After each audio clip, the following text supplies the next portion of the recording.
Hello everyone, welcome back to the channel. In this quick video, we will be taking a look at the Bissell Zing versus Eureka Whirlwind.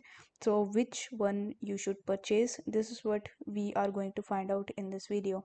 As you can see that I'm currently on Amazon.com and this is Eureka Whirlwind versus Bissell Zing. So you can read this review and you can then make up your mind which one do you want to purchase.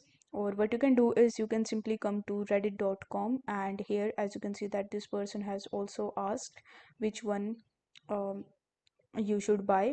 So you can read the comments and then you can make up an informed decision which one you should go for. The Rika looks like a better value, but it's hard to say not having tested it. That said, it's likely essentially the same cleaner as the zinc, possibly even made in the same factory.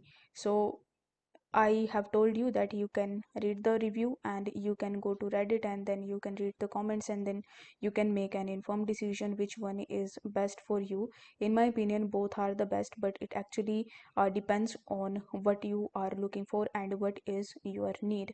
I will also put the link of best buying of both of these down in the description so you can go through those links as well. Thank you so much for watching. I will see you in the next one.